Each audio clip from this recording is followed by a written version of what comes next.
We're on Yevamot, Perek Yud Aleph, Mishnah Aleph. First Mishnah in the 11th chapter of Masechet Yevamot. Mishnah says, new topic. Nosim al ha'anusa ve'al ha'mefuta. We've learned that a person, if he has a relationship, if he marries a woman, and he's asur to her relatives, achot ishto, his wife's sister, his wife's mother, etc., etc. But if she's an anusa, i.e., he forced himself upon her, I don't want to say it, mefuta means he seduced her. So if your father, for example, if a person seduced a woman, i.e. there was intercourse outside of the context of marriage, then you are allowed to marry their relatives. So that's what the Mishnah says. Bartudur says. Bartudur says, if a person raped or seduced a woman, it's very difficult for us to relate to this idea. It's not permitted, it's totally asur. You know, I'm in the airport, so I hope it's not too loud. I know it's picking up a lot of the outside ambient noise. I'm sorry about that. I just can't stop every time there's an announcement. You can marry, you are allowed to marry her daughter or her mother. Or achota, or her sister. Dichtiv, as it says, right, it talks about it, you're forbidden from marrying a woman and her mother. Asher yikach. In this context it says likicha. Lamar tell you derech likicha asrat Torah. It's only prohibited if there was marriage, then you can't marry, then you cannot have relations with her relative. But if there was no marriage, then you can go and have relations with the relative. So I want to point out, the Bartunura says, this is only lechatchila, this is only midoraita. He says, but chachamim asru ninitan min aisha disa bita uchota. The rabbi said, it's prohibited. Why? You cannot be with one of her relatives. Let's say you marry her daughter.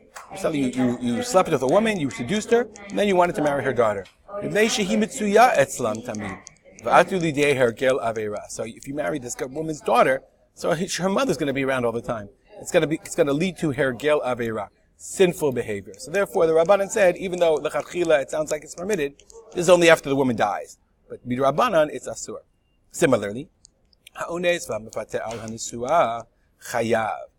if someone rapes or seduces al hanesua, a relative of his wife, he has his wife, and then he rapes her sister. So rape is terrible in and of itself. I don't want to say that, but we're talking about the isudio right there. He seduces her sister.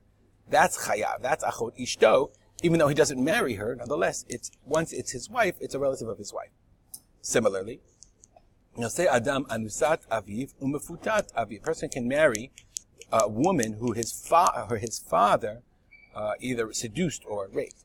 Anusat beno umefutat beno, mean the relative of the person who his either father or son also had extramarital relations with. Rabbi Yehuda oser be'anusat aviv umefutat aviv. Rabbi Yehuda says no. He learns out a drasha from the Torah.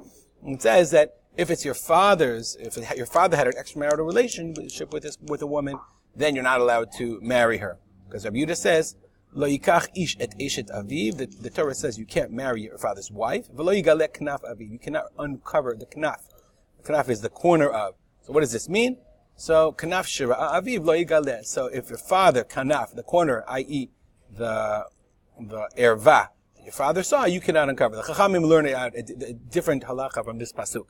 Nonetheless, so Rabbi Yehuda says, if your father had extramarital relations with a woman, that's asur. We don't pass them like him. Okay? We'll stop here, dedicate our learning to the memory of my father, Rabbi Simcha B'Yitzchak Kalman. Have a great day.